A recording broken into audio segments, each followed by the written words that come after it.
Hi hello नमस्कार. प्रिया पारकर हितगुजवर तुमचं खूप मनापासून स्वागत करते. आता होळी होऊन गेलेली आहे. उन्हाळ्याचे वेध लागलेले आहेत आणि उन्हाळ्याचे वेध म्हणण्यापेक्षा जे आपणही निसर्गाकडे काहीतरी चुकीची कामं करून ठेवलेली आहे, जसं झाडं तोडणं, परत नवीन झाडं न लावणं किंवा हे प्रदूषण आणि खूप बांधकामं चालू आहेत. त्याच्यामुळे सगळा हा जो वातावरणातला भयंकर प्रकार चालू आहे, त्याला एकटं फक्त आता सध्या जो उन्हाळा चालू होतोय त्याच्या नावावर टाकून चालणार नाही. आपण पण त्याच्यासाठी काहीतरी जबाबदार आहे आणि आपल्याला शक्य होईल तेवढी आपण निसर्ग जोपासायची काळजी घेतली पाहिजे. पण आता हा जो उन्हाळा आणि हे सगळं जे ग्लोबल वॉर्मिंग आहे त्याच्यामुळे आपण आता आपली तब्येतीची काळजी घेणं फार गरजेचं आहे. त्याच्यासाठी स्वतःसाठी स्किन केअर तर आहेच. स्किन केअर म्हणण्यापेक्षा मी तर म्हणते की डोक्याच्या केसापासून ते पायाच्या नखापर्यंत अशी आपण सगळी काळजी घेतली पाहिजे. त्याच्यासाठी भरपूर पाणी पिणं आलंच. कॉटनचे कपडे, फुल कपडे घालायचे आहेत. केस म्हणा किंवा डोक्यावरूनही बांधून घ्यायचं आहे. नाकातून काही आपलं प्रदूषण किंवा धूळ मिट्टी जाऊन त्रास नको व्हायला आहे म्हणताना ती काळजी घ्यायची आहे. आणि भरपूर पाणी तर आपण प्यायचंच आहे. आपल्या घरी कोणी आलं, डिलेवरी बॉय किंवा आणि काही कामानिमित्त कोणी, तर नक्की पाणी मात्र त्याला द्याच. त्या व्यक्तीला जो पण असेल तो ती तर पाणी तर अगदी द्याच द्या. इवन घरातही आपल्याला हाऊस हेल्प येते, तिला पण अगदी आठवण करा किंवा एक ग्लास पाणी पिऊन जा म्हणून असं. तर कारण आपणच आपली काळजी, आपली आणि आपल्या आजूबाजूच्यांची पण काळजी घेतली पाहिजे. कारण आता उन्हाळा चालू होतोय, प्लस हे प्रदूषणातले सगळं जे दुष्टचक्र चालू आहे त्याच्यामुळे खूप काळजी घेतली पाहिजे. इवन स्किन केअरच्याही बाबतीत तर मी म्हणेल एक तर आधी पाणी भरपूर प्यायलं पाहिजे. सनस्क्रीन आहे किंवा आणि होम रेमेडीज काही तुम्ही करत असाल तर त्या नक्की करा. आणि फक्त होम रेमेडीज म्हणजे काही आता संत्र्याचं जर पावडर वगैरे लावताय तर ते फेस मास्क लावताय तर ते लावून नंतर उन्हात जाणं चुकीचं आहे, त्याच्यामुळे आणि स्किन काळी होते. तर असे जे प्रॉडक्ट आहेत की जे सकाळी आपण लावून उन्हात बाहेर जाणार असू आणि ते त्रासदायक होतील जास्त, ते शक्यतो दुपारनंतर म्हणा किंवा ऑफिस गोईंग असाल तर संध्याकाळी घरी आल्यावर लावायचं ठेवा. आणि एरवी आपण ॲलोवेरा जेल आहे, नंतर वेगवेगळे फळं आहेत, काय काय आपण घरात आणतो ते जेव्हा खातो तेव्हा त्याच्यातलं थोडंसं एक चमचाभर साईडला ठेवून त्याचं जरा चेहऱ्यावर पण तो फिरवायचा किंवा त्याचं ज्यूस वगैरे काढून आपण ते लावू शकतो. त्याच्यानंतर लिंबू आहे, काकडी आहे, गुलाब पाणी आहे. याचं शक्य असेल तेव्हा स्प्रे मारत राहायचा चेहऱ्यावर.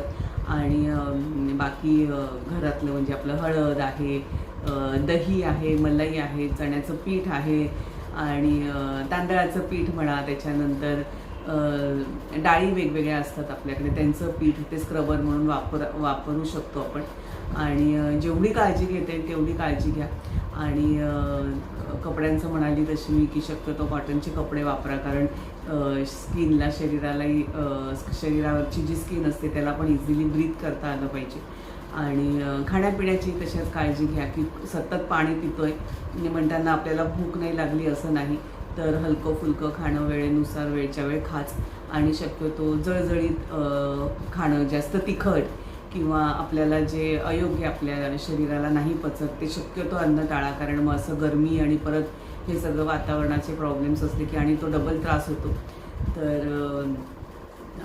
भाज्या फळं जे पण आहे रेग्युलर खाणं ते खा. तेलकट तुपकट शक्यतो टाळा. बाहेरचं खाणं एरवी पण शक्यतो टाळायचंच. अगदीच काही इमर्जन्सी असेल तर खावं. त्याच्यापेक्षा शुद्ध नीट चांगलं जे आपल्याला जिथे मिळतं आहे तिथून तरी किंवा मग घरी बेस्ट असं सगळं अन्नपदार्थांचं पण सेवन करावं. आणि अशी ही पूर्णपणे छान उन्हाळ्याची काळजी आपल्यासाठी, आपल्या आजूबाजूला किंवा आपली जी लोकं आहेत त्यांच्यासाठी तर घ्यायचीच आहे. आपल्याला कुठले काही चांगले सल्ले किंवा चांगली माहिती असेल तर ते नक्कीच कोणाबरोबर तरी शेअर करावे. आणि प्राण्यांच्याही बाबतीत मी म्हणेन की शक्य असेल तर पक्ष्यांना, प्राण्यांना पण म्हणजे कुत्री मांजरीच मेन म्हणजे प्राणी म्हणजे, किंवा गाई म्हशी किंवा आणि असे काही प्राणी तर आपल्या आजूबाजूला येत नाही, तर जिथे त्यांचे सोयी आहेत तिथे तरी जाऊन काही त्यांना अन्न किंवा पाण्याची सोय करता येईल तर ती नक्की करा. आपल्याकडे बिल्डिंगच्या गच्चीवर परमिशन घेऊन आपण किंवा जे पाणी सोडणारा आपला वॉचमन असतो वरती टाकीतलं पाणी सोडतो जो, तर त्यालाही एक आपण आयडिया देऊ शकतो की एक भांडं बाबा हे तू रोज वरती नेऊन ठेवत जा पक्ष्यांसाठी पाणी त्याच्यात टाकून असं. तर असे वेगवेगळे उपाय आपण स्वतःसाठी आणि पक्षी प्राण्यांसाठी पण नक्की करा. तर आज मी तुमच्याबरोबर दोन पदार्थ शेअर करणार आहे. एक म्हणजे मी शिंपल्यांचं वाटपाचं जे बनवली होती ग्रेव्ही ती, आणि फणसाची भाजी. तर ह्या 2 गोष्टी मला तुमच्याबरोबर शेअर करायच्या होत्या. तर म्हटलं चला आपलं आज काय कशा हितगुज करूया. तर हा उन्हाळ्याचा आता आहे सगळा प्रकार. तर उन्हाळा सुरू होतो आहे म्हणजे, आणि वातावरणाचं तर काही सांगू शकत नाही, खूप चेंजेस होत आहेत.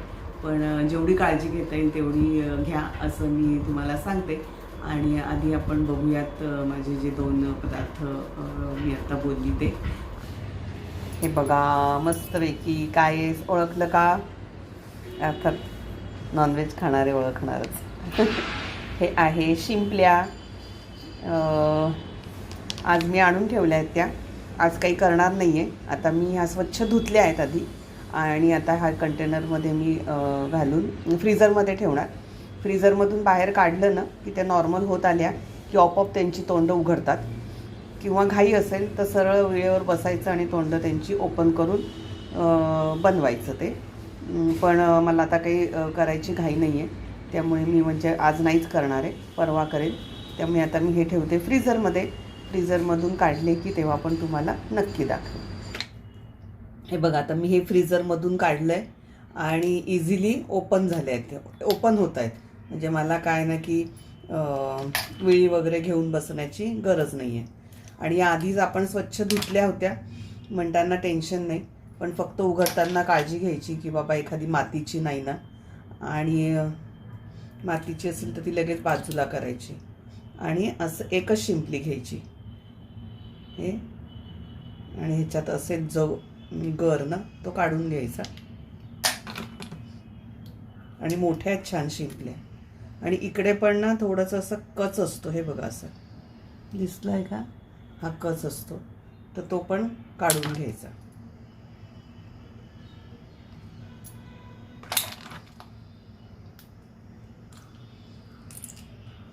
एवढ्या 50 रुपयाला मिळाल्या मला. आम्हाला दोघांनाच हव्या म्हणताना पुरणार तेवढ्या.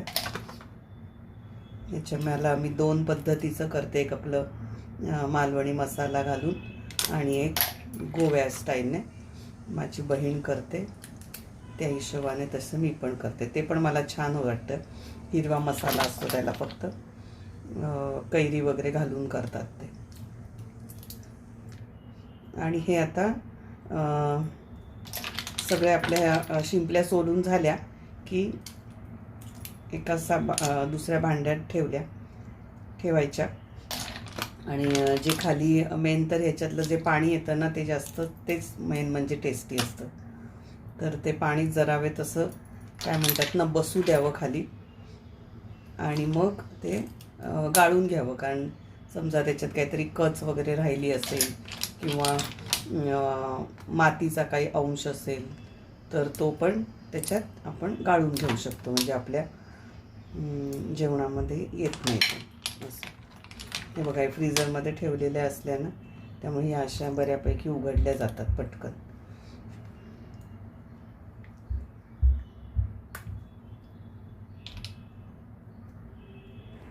यावेळेस ना मी खोबऱ्याची वाटी, अख्खी वाटी म्हणजे डायरेक्ट गॅसवरच भाजली होती. आणि आता त्याचे तुकडे करते. ह्याच्यात टाकणार कांदा, आलं, लसूण, मिरची, हे सगळं ह्याच्यात घालून वाटप करून घेणार. सुकं खोबरं डायरेक्ट गॅसवर भाजलं ना की बघा असं इतका असा काळपट रंग येतो, छान वाटतं. पण मला आवडतं ते खमंग जरा.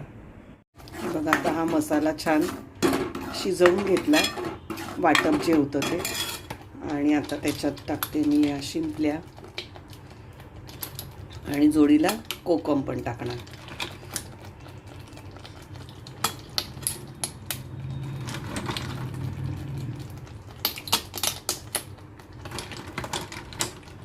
पाणी आधी जरा कमी घातलंय कारण ह्याचं जे पाणी निघालं आहे तर ते गाळून घेणार म्हणून. आता हे पाणी मी गाळून घेतलंय, हे सगळं ह्याच्यात घालते. हे बघा आता बरोबर झाला त्याचा रस्सा. जास्त पाणी टाकलं की मग ते अगदीच पातळ खाण्याही मजा नाही आहे. आता याच्यात पण मीठ टाकताना काळजी घ्यायची, कारण शिंपल्यांना असे ऑलरेडी खूप मीठ असतं. म्हणताना थोडं मीठ कमीच घालायचं. नंतर वरून टाकू शकतो आपल्याला कमी वाटलं तर. आणि एक 5 मिनटं फक्त उकळी आली की बंद करायचं. मीठ आणि कोकम घालते आता ह्याच्यात. हे बघा आता हे आपल्या शिंपल्या छान शिजून झाले आहेत. मी मगाशी म्हटलं तसं जो आपण वाटप मसाला करतो तो आधी छान शिजवून घ्यायचा आणि मग हे टाकायचं. आणि आता छान उकळ आली म्हणताना मी बंद करते. माझ्याकडे कोथिंबीर नाही आहे, पण मला आता नंतर आणायला लागेल. ठीक आहे, बघा तुम्हाला पण कसं वाटलं आणि नक्की शिंपल्या मिळाल्या की करून बघा आणि जी जी काळजी सांगितली ती नक्की घ्या.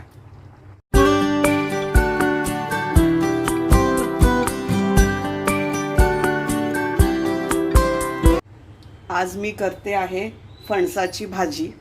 त्याच्यासाठी मी आता हे तेल तापवून घेतलं आहे. त्याच्यात साधारण 8-10 पाकळ्या टाकल्यात लसणाच्या, बऱ्यापैकी मोठ्या आहेत त्याने त्या. आणि हा कढीपत्ता. आता हे छान परतून घेते आधी, कारण लसूण पण जरा व्यवस्थित शिजला पाहिजे की मग त्याची टेस्ट चांगली येते. आणि इकडे बघा मी हा फणस आहे ना, तर तो शिजवून ठेवला आहे. आधी साधारण एक 900 ग्रॅम मी अख्खा फणस घेतला, छोटा फणस असतो तो. आणि त्यांच्याचकडून ते सगळं साफ करून घेतलं. देतात ती लोक सगळं साफ करून. तर ते सगळं साफ करून घेतलं आणि घरी येऊन परत मी धुवून छान ते थोडंसं मीठ घालून कुकरला उकडवून घेतलं. आणि थंड झाल्यावर असं हे सगळं छान एकजीव करून घेतलं. आता ह्याच्यात हे शिजत आलं आहे, चांगला वास आला आहे लसणाचा. तर त्याच्यात टाकते मी कांदा. कांदा पण जरा बऱ्यापैकी टाकायचा, कारण त्याला जरा कांदा टाकला की व्यवस्थित नरमपणा येतो. म्हणताना मी हा मोठा कांदा टाकला. आणि आता ह्याच्यात मी हळद, हिंग आणि मीठ टाकणार. आणि मग कांदा शिजला की त्याच्यात 1 चमचा मालवणी मसाला टाकणार. मालवणी मसाला. आणि आपण फणस शिजवताना मीठ घातलं आहे हे लक्षात ठेवून कांदा शिजवताना त्या हिशोबाने मीठ घालायचं. थोडं आधी कमीच घालायचं, मग हवं तर आपण वरून टाकू शकतो. आता हे 2 कोकम टाकलेत वरून. कोकमाने चव चांगली लागते. आणि हे जरा छान एकजीव झालं, शिजलं व्यवस्थित सगळंच की मग त्याच्यात थोडंसं खोबरं आणि कोथिंबीर टाकलं. ओला नारळ. कोथिंबीर जरी आज माझ्याकडे थोडी कमीच आहे, पण मी नंतर खाली उतरणारच आहे तेव्हा घेऊन येईल. ही अशी आपली भाजी फणसाची झालेली आहे. तुम्हाला पण आवडत असेल तर नक्की ट्राय करा, खूप छान लागते ही भाजी. कसे वाटले तुम्हाला? फार मस्त झक्कास झाले होते दोन्ही पदार्थ आणि मस्त आम्ही एन्जॉय केले ते. आणि परत भेटूया पुढच्या व्हिडिओमध्ये. तोपर्यंत स्वस्त राहा, मस्त राहा, स्वतःची काळजी घ्या, स्वतःला आवडेल तसं जगा. बाय.